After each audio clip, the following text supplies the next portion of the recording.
हमारे यहाँ मिथिला में एक कहावत है, बचनम किम दरिद्रतम। जब उनको लिखित भाषण पढ़ना था तो पढ़ नहीं पाए।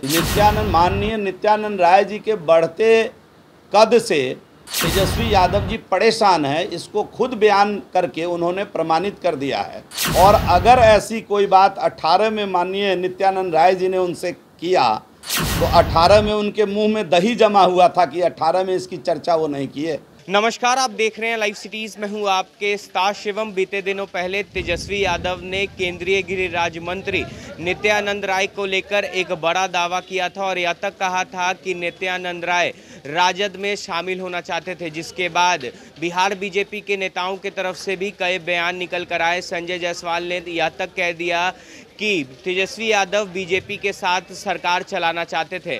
ऐसे में इसी को लेकर जब आज हमने बिहार सरकार के मंत्री जीवेश मिश्रा से बात की, क्या तेजस्वी यादव सही में बीजेपी के साथ सरकार बनाना चाहते थे, इस मुद्दे पर क्या कुछ कह रहे हैं जीवेश मिश्रा, पहले आप वो सुने। हमारे यहाँ मिथिला में एक कहावत है, बचनम किम दरिद्रतम। जब उनको लिखित भाषण पढ़ना था तो पढ़ नहीं पाए। अब नित्यानंद जी उनकी पार्टी में जा रहे थे और मैं ये कहूँ कि जब ये सरकार टूट रही थी तो वो हम लोगों के शरण में आना चाह रहे थे। पीछे जब 17 में सरकार टूटी तो वो शरण में आना चाह रहे थे।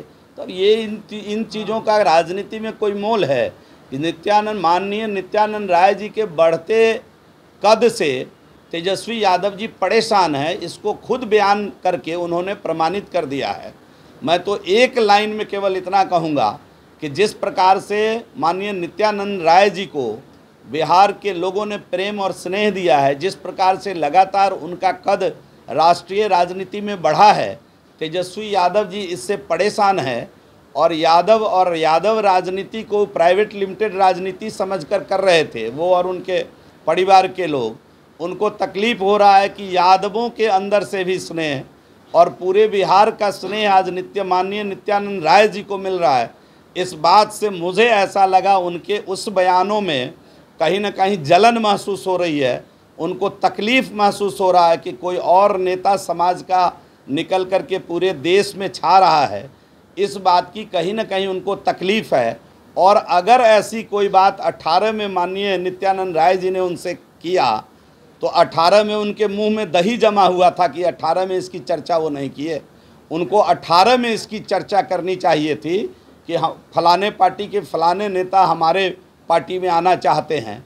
तो समय समय पर मीडिया में किस प्रकार बने रहें और किस प्रकार से सुर्खी बटोरते रहे, ये उनका चरित्र रहा है। उस पर कोई बात करना हम समझते हैं कि उचित नहीं। तो आपने साफ तौर पे सुना, सारे सवालों का जवाब आज बिहार सरकार के मंत्री जीवेश मिश्रा ने दिया है और साफ तौर पे कहा है कि हम लोग कभी भी तेजस्वी यादव के साथ सरकार नहीं बनाना चाहते थे। तेजस्वी यादव सारी बातों को झूठ बोलते हैं और उन्होंने ही ये कहा था कि आप हमें सपोर्ट करें तो हम आपको भी सपोर्ट करेंगे। अब देखने वाली बात यह होगी कि जिस तरह से तेजस्वी यादव के बयान के बाद जो बिहार की सियासत काफ़ी ज़्यादा तेज हो गई है, तो ऐसे में बिहार में आगे क्या कुछ नया देखने को मिलता है। बहरहाल अब बने रहे हमारे साथ। अगर आपने हमारे चैनल को सब्सक्राइब नहीं किया है तो जल्द से जल्द सब्सक्राइब कर ले। धन्यवाद।